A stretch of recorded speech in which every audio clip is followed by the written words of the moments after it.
안녕하십니까? 언제나 소비자 편에서 방송하는 콘스탄트 김의 티스와 함께 돈 버는 아카데미. 이번 시간에는요, 돈 버는 자산 관리가 되겠습니다. 이것은 거짓 정보다. 전문가나 비전문가들이 말하는 내용들이 대부분 틀린 경우가 많은데요. 이로 인해서 잘못 실행한다면 엄청난 손실을 감수할 수밖에 없습니다. 따라서 거짓 정보에 대한 정확한 정보를 아실 필요가 있겠죠? 자, 그렇다면요. 대표적인 거짓 정보를 알아보도록 하겠습니다. 먼저 사자 이야기입니다. 사자는요, 새끼를 낳으면 새끼를 절벽으로 떨어뜨려서 산년만 키운다고 합니다. 강한 새끼를 키우기 위한 어떤 부성애나 모성애를 말하는 것 같은데요. 절대 그렇지 않습니다. 일단 사자는 지능이 높지 않고요. 사반나에 사는 사자는요, 절벽도 없습니다. 따라서 이것은 대표적인 거짓말이 되겠습니다. 그리고 머리 나쁜 사람을요, 닭대가리라고 합니다. 그러나 실질적으로 닭은 굉장히 똑똑하다고 합니다. 굉장히 많이 암기도 하고요. 그러다 보니까 이제부터 닭대가리란 말을 하면 안 되겠습니다. 자, 그리고 이번에는요, 독수리 얘기가 되겠습니다. 독수리는요, 40년 후에 자기 변신을 해서 70년을 생존한다고 합니다. 왜냐하면요, 부리와 발톱을 뽑아서 다시 태어나기 때문에 그렇다고 합니다. 그러나 이것은 대표적인 거짓말이 되겠습니다. 왜냐하면요, 부리와 발톱을 뽑았다. 그러면요, 기본적으로 먹고 살 수가 없습니다. 그 다음에 40년 후에 자기 변신? 독수리는요, 20년밖에 살지 못합니다. 그러다 보니까 이것은 순전히 거짓말이 되겠습니다. 그 다음에 공룡에 대한 이야기도 있습니다. 환경에 적응하지 못해서 멸종했다? 이것도 거짓말이 되겠습니다. 그 소행성 충돌로 멸망했다는 썰이 가장 많죠. 그리고 중요한 것은요. 공룡은요, 무려 1억 6,300만 년 동안 생존했던 엄청난 동물이었다는 점도 기억하시기 바랍니다. 그리고 또 이런 얘기도 있습니다. 개구리를 수조에 넣고서 천천히 가열시키면 개구리가 인지하지 못하고 삶아져서 죽는다. 이런 말이 있는데요. 이것 또한 대표적인 거짓말이 되겠습니다. 개구리는 끓기 전에 반드시 뛰쳐나옵니다. 그 다음에요. 하루살이는 하루밖에 못 산다고 하는데요. 실질적으로는요. 일주일 내지 2주일을 삽니다. 하루밖에 못 사는 하루살이도 있겠죠. 그러나 하루살이는요. 아마도 홍역에 걸리지 않았을까 이런 생각을 해봅니다. 이렇게 잘 알지도 못하면서 아는 척해서 남에게 피해를 주는 경우도 있습니다. 영화도 그런 게 있죠. 잘 알지도 못하면서 이제부터 딱 아는 만큼만 말하세요 하고 말한 영화도 있었습니다. 그런데 아는 것이 무엇이냐 하고 물어본 제자에 대해서 공자도 이런 말씀을 했죠. 그것은 뭐냐면요. 아는 것을 안다고 하고 모르는 것을 모른다고 말하는 것이 아는 것이다. 그래서 지지위 지지, 그 다음에 부지위 부지, 시지하다 이렇게 얘기를 했습니다. 그러니까 뭐냐면요. 이렇게 아는 것과 모르는 것을 구별할 수 있었을 때 아는 것이지, 그 안다고 잘못 판단해서 모르는 것을 안다고 한다면 영원히 모를 수밖에 없다는 뜻이 되겠습니다. 그런데 중요한 것은요, 그 자기 자신만의 문제가 아니라 남한테 설계를 하거나 컨설팅을 할 때 잘 알지도 못하면서 한다. 이랬을 때는 엄청난 피해를 주니까 조심하실 필요가 있겠죠. 이처럼 동물에 대한 잘못된 정보는요, 우스갯소리로 넘어갈 수도 있고요, 아니면 경각심을 불러일으킬 수도 있는 좋은 교훈이 될 수도 있습니다만은요, 자산관리나 기타 컨설팅에 있어서 잘못된 정보는요, 엄청난 재산적 손실을 초래하니까 주의하셔야겠습니다. 자, 그렇다면요, 잘못된 정보 알아보도록 하겠습니다. 첫 번째는 보험 상품이 되겠습니다. 보장 기능하고 저축 기능이 동시에 겸비되어 있으니까 좋은 상품이다. 이렇게 하고 판매하는 경우가 있는데요. 이것은 대표적으로 문제가 있습니다. 왜냐면요, 보장과 저축이 동시에 있다면요, 둘 다 강한 게 아니라 둘 다 약하다는 뜻이 되기 때문에 그렇습니다. 따라서 보장만 해주는 상품을 따로 가입하고요, 저축만 하는 상품을 따로 가입할 필요가 있는데, 물론 보험 상품을 통해서 저축하는 경우는 극히 드뭅니다만은, 그 다음에요, 다양한 보장을 해주겠다. 엄청난 100몇 가지를 보장해준다. 이렇게 해서 가입을 유도하는 경우가 있는데, 이것은요, 역으로 말한다면요, 집중된 보장이 약하다는 뜻이 되겠습니다. 그렇기 때문에 다양한 보장은, 다양하게 집중된 보장은 하지 못한다는 뜻으로 해석하시면 될 것 같습니다. 두 번째 잘못된 정보는요, 복리 효과가 되겠습니다. 보험 상품을 권유하거나 아니면 투자 상품을 권유할 때 반드시 복리 효과를 얘기하곤 합니다. 그래서 복리의 마술이다. 장기 투자하면 좋다. 달리보다 훨씬 좋은 것이 복리다. 하고 얘기를 하는데요. 일부는 맞으나 대부분 틀리다고 말씀드릴 수가 있습니다. 왜냐하면요. 장기 투자라고 하는 것은 10년이 아닙니다. 50년 이상 장기 투자를 해야 되는데 이것은 불가능합니다. 일반적인 사람들은요. 그 다음에 수익이 항상 매년 5%, 6%그 똑같이 수익이 난다고 볼 수는 없겠죠. 수익은 항상 우상향하지 않습니다. 그리고요, 낮은 금리에서 예를 들어서 10%대 그 장기 투자하면 복리효과가 굉장히 많습니다만은요, 1%다, 2%다 그랬을 때는요, 효과는 굉장히 미미하고요. 그리고 더 중요한 게 있죠. 뭐냐면요, 복리 효과를 노리기 위해서는 종잣돈, 시드머니를 만들어야 되는데 그 만드는 기간이 굉장히 길어집니다. 그러다 보니까 어떻습니까? 만들고 나서도 장기 투자는 불가능하기 때문에 어떻습니까? 복리 효과라고 하는 것은요, 학술적 의미에서나 있는 말이지 실생활에서는 전혀 복리 효과를 기대하기가 어렵습니다. 자, 이번에는요, 금융상품, ISA라든가 아니면 보험상품을 권유하면서 비과세 효과를 과대 포장하는 경우가 있습니다. 수익에 대해서 전액 비과세가 된다고 과장된 표현을 하면서 가입을 유도하는데요. 사실상 이것은요, 맞는 말이지만 대부분 틀리다고 말씀드릴 수밖에 없습니다. 왜냐면요, 수익이 미미하면 ISA처럼요, 아니면 보험처럼 미미하면요, 비과세 효과는 거의 없다고 보시면 되겠습니다. 예를 들어서요, 그 전체적으로 1,000만 원을 투자했는데 이자가 만약에 50만 원 나왔다. 그것이 전액 다 비과세다. 효과 별로 없다는 것이죠. 중요한 것은요. 100억을 투자해서 10억이라고 하는 엄청난 수익이 발생했을 때 이것이 비과세 돼야만 효과적이라고 말씀드릴 수 있는데 일반인들은 과연 비과세 효과를 받을 수 있을까요? 전혀 받지 못할 것 같습니다. 그리고 네 번째는요, 종신보험을 판매하면서 하는 말이 되겠습니다. 종신보험은 죽을 때까지 보장한다. 그 다음에 꽝이 없는 보험금을 무조건 지급하는 보험이라고 얘기를 합니다. 일부 맞는 말이 있습니다. 하지만 중요한 것은 이거죠. 뭐냐면요, 죽을 때까지 보장하고 꽝이 없다 보니까 보험료가 엄청 비싸다는 것이 되겠습니다. 자, 이런 예가 있죠. 죽지 않는 것은 고통이고요. 죽음은 인간한테 최대 선물이란 말이 있습니다. 그렇듯이 일반적으로 쓸데없이 오래 보장받을 필요는 없다는 것이 되겠습니다. 보장이 나쁘진 않은데요. 쓸데없는 오래된 보장, 이것은 의미가 없다. 마치 사람이 죽지 않는 것과 똑같은 고통이라는 것이 되겠습니다. 왜냐하면요. 쓸데없이 오래 보장받으면요. 비싼 보험료를 지불하기 때문에 그런 문제가 생긴다는 뜻이 되겠습니다. 자, 제 정보가 만족스러우셨다면요. 구독과 좋아요 부탁드리겠습니다. 계속하겠습니다. 감사합니다. 자, 이번에는요, 국민연금과 관련된 잘못된 정보가 되겠습니다. 일단, 적게 내는 것이 수익률이 높다. 그렇기 때문에 적게 내는 것이 유리하다고 얘기를 합니다. 과연 이 말은 맞는 말일까요? 일부 맞는 말입니다. 하지만 연금액은요, 많이 내는 사람보다 적게 내는 사람이 항상 적을 수밖에 없습니다.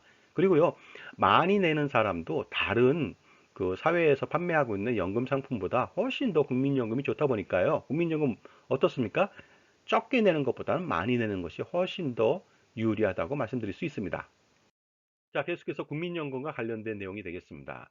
국민연금은 5년 빨리 조기에 받을 수도 있습니다. 조기 연금인데요. 그 조기 연금이 좋다고 얘기합니다. 과연 좋을까요? 그렇지 않습니다. 조기 연금은요, 조기 사망할 때만 유리합니다. 대부분 80세 이상 장기 생존한다면요, 조기 연금은 상당히 불리합니다. 그리고 많은 사람들이 80세 이상은 생존하겠죠. 그러다 보니까요, 특별한 경우가 아니라면 조기 연금은 받으면 안 되겠습니다. 그 다음에 두 번째는요, 연기해서 국민연금을 받을 수도 있습니다. 최대 5년 동안 연기한다면 36%를 추가적으로 더 받을 수 있는데, 그럼 연금이 굉장히 많아지겠죠. 과연 연기 노령연금 좋을까요? 그렇지 않습니다. 왜냐면요, 85세 이상 장기 생존하지 않는다면 불리하다. 그리고 85세부터 90세까지 생존한다 하더라도 실질적으로 얼마 많이 유리하지는 않습니다. 그렇기 때문에요, 완전 노령연금 65세 때부터 받는 것이 가장 유리하다고 볼 수가 있습니다.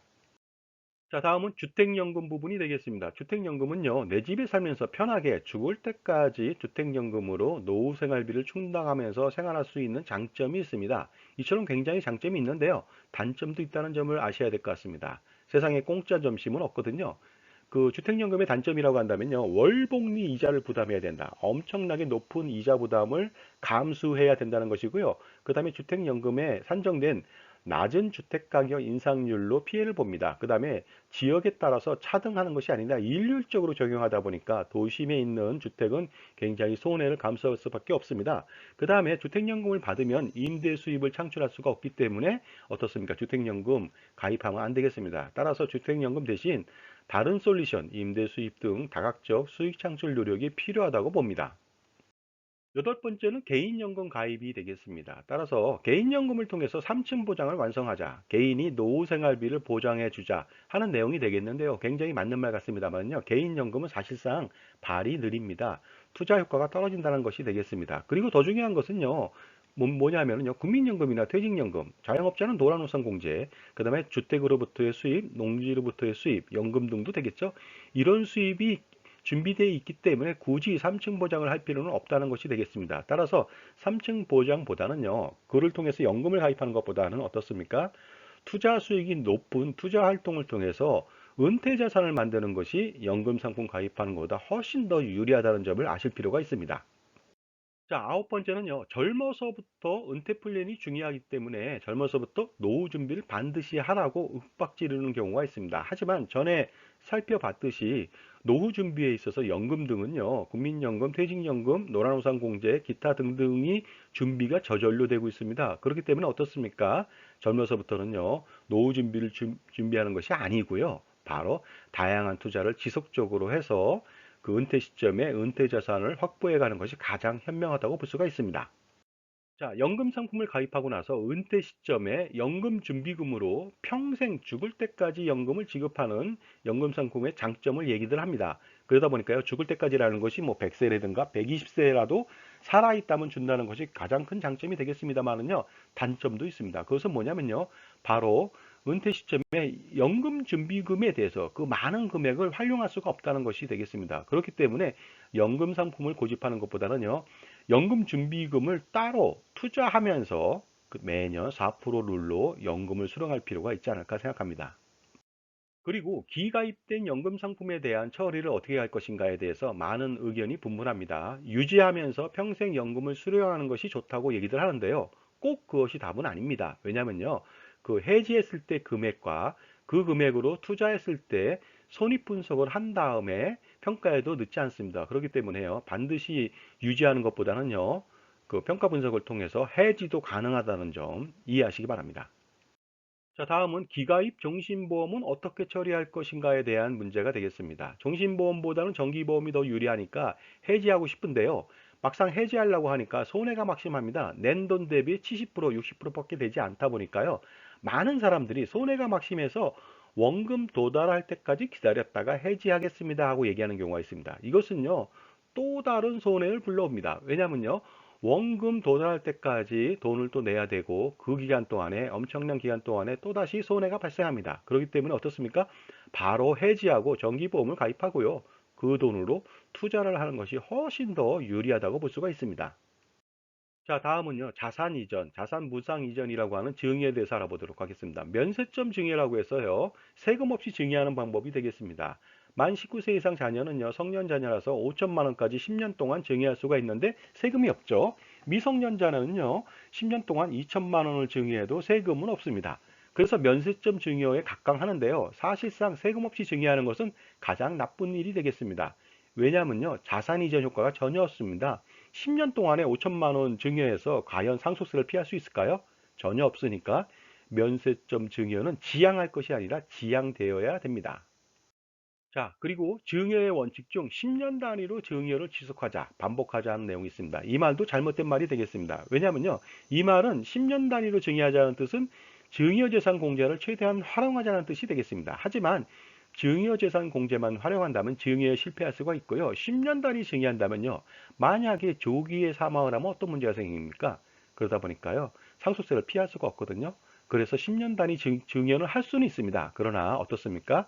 증여재산 공제를 활용하는 것이 아니고요. 초기에 대량으로 여러 사람한테 증여하는 것이 대폭적으로 증여하는 것이 나중에 상속세를 더 많이 절세할 수가 있을 것 같습니다. 다음은 증여재산에 대해서 상속인한테 증여한다면 10년 동안 합산해서 나중에 상속세를 부과하는 부분이 있습니다. 따라서 고령인 부모님이 증여를 한다. 그랬을 때 증여재산 합산이기 때문에 증여는 불리하다고 얘기하는 경우가 있는데요. 이 말은 잘못된 말일 수가 있습니다. 왜냐하면요. 증여재산을 합산할 수는 있습니다만 합산했을 때 그 증여가액은요. 그 상속 시점이 아니라 증여 시점에 그 증여한 가액입니다. 따라서 어떻습니까? 증여한 이후에 7년이 지났다. 그러면요. 7년 동안에 증여하지 않으면은요.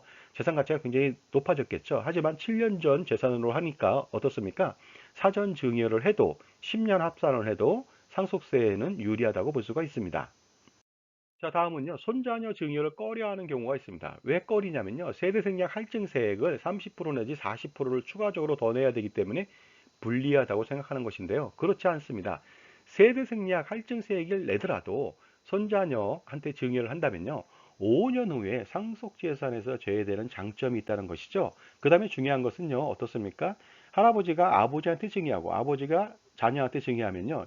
굉장히 많이 증여세 부담이 생깁니다만은요. 아버지를 건너뛰어서 세대생략 할증세액을 붙더라도 할아버지가 다이렉트로 증여한다면 훨씬 더 증여세를 줄일 수도 있습니다. 자, 다음은요. 부동산을 증여할 때 채무를 끼고 증여하는 경우가 있습니다. 이것이 바로 부담부 증여가 되겠는데요. 채무는 은행 채무라든가 보증금 채무가 되겠는데요.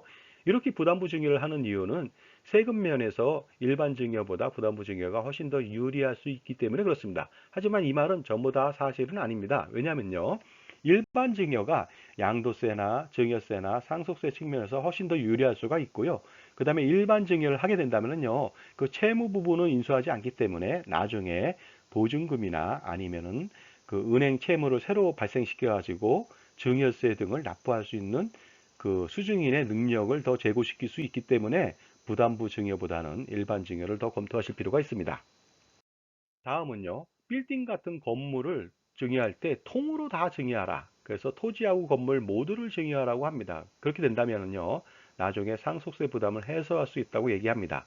하지만은 상속세 부담은 해소하지만 어떻습니까? 통으로 증여한다면 증여세 부담이 너무 많겠죠. 그러다 보니까 어떻습니까? 건물보다는 토지만 증여하는 부분 증여를 통해서 증여세를 줄이고요. 그 다음에 그 빌딩 부분은 가질 필요가 없죠. 왜냐하면 나중에 어떻습니까? 그 감가상각에 의해서 가치가 계속 떨어지는 것을 굳이 받을 필요는 없다는 것이 되겠습니다. 따라서 부분 증여, 파셜 기프트가 가장 현명한 증여 방법이 되겠습니다.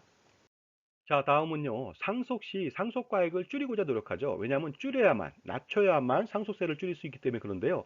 반드시 낮추는 것이 유리하지는 않습니다. 일부는 높여서 신고할 수도 있습니다. 면세점 내에서라면 높일 수도 있고요. 일부 상속세를 부담하더라도 더 높일 수는 있습니다. 왜 그러냐면 나중에 양도세를 줄이기 위해서 그렇습니다. 따라서 상속가액을 기준시가라든가 공시가격, 공시지가로만 상속받을 것이 아니라 나중에 양도세 등을 고려해서 감정평가를 받아서 높인 다음에 상속을 받는 것이 유리할 때도 있다는 점 유의하시기 바랍니다. 자, 다음은요. 상속세 납부 관련 사항이 되겠습니다. 상속세라고 하는 것은요. 상속인이 받은 상속재산 비율별로 납부를 하면 되겠습니다. 예를 들어서 어머니하고 자녀들이 있다. 각자 받은 상속재산이 있겠죠. 그 비율별로 상속세를 비율로 나눠서 내면 되는데 이렇게 고지고대로 한다면요. 상속세를 줄일 수가 없습니다. 왜냐하면요. 상속인들은요, 연대납세 의무를 통해서 한 사람이 상속세를 다 낼 수도 있습니다. 예를 들어서 어머니가 상속세를 다 낸다. 그러면 자녀들은 상속세를 내지 않아도 되고 어머니의 상속재산은 줄겠죠. 그러다 보니까 어머니가 상속이 일어났을 때 상속세를 많이 줄일 수 있으니까요. 반드시 연대납세 의무를 활용할 필요가 있다고 봅니다. 다음은 투자 방식이 되겠습니다. 전통적 투자 방식인 주식, 채권, 펀드, 부동산에 투자를 지속할 필요가 있느냐는 것이 되겠습니다. 따라서 어떻습니까? 대체 투자라고 하는 AI 투자, Alternative Investment을 할 필요가 있습니다. 뭐 예를 들어서 대체 투자라고 하는 것은요, 보험금에 대해 투자한다든가 미술품 렌탈에 투자한다든가 이러한 틈새 시장을 노려서 투자 방식을 확대할 필요가 있을 것 같습니다. 그리고 노후에는 투자를 자제하라고 얘기합니다. 왜냐하면요, 노후는 안정적인 자산 운용이 필요하기 때문에 그렇다고 하는데 과연 맞는 말일까요? 워런 버핏은요, 1930년생입니다. 현재 지금 나이가 우리나라 나이로 93세입니다. 지금까지 투자해 왔습니다. 결국 뭐냐면요, 투자 리스크라고 하는 것은 투자하지 않아서 생긴 문제입니다. 노후에 안정적 자산 운용이 필요합니다. 그러나 노후 때까지, 젊어서부터 노후 때까지 지속적으로 투자한 사람은요, 지속적으로 투자를 하는 것이 더 안정적인 자산 운용이라고 볼 수가 있습니다. 자, 그런데 잘못된 정보로부터 올바른 정보를 입수하고 잘못된 정보로부터 탈출할 수 있는 방법이 있을까요? 그다지 많이 없습니다. 따라서 도움을 받아야 될 것 같습니다. 그래서 IFA의 도움을 받으십시오. IFA라고 하는 것은요, Independent Financial Advisor라고 합니다. 그래서 독립된 자산 관리사라고 할 수 있는데요. 독립된 사람은요, 어떤 금융기관과도 관계없이 이해관계가 없는 전문가라고 볼 수가 있겠고요. 특히 IFA라고 하는 사람들은요, 전문 지식과 다양한 경험, 그 다음에 자신만의 독특한 솔루션을 가지고 있다고 보기 때문에 IFA, CFP의 도움을 받아보시기 바랍니다. 자, 지금까지 잘못된 정보에 대해서 말씀 나눴고요. 잘못된 정보를 피하기 위한 방법도 안내해 드렸습니다. 감사합니다.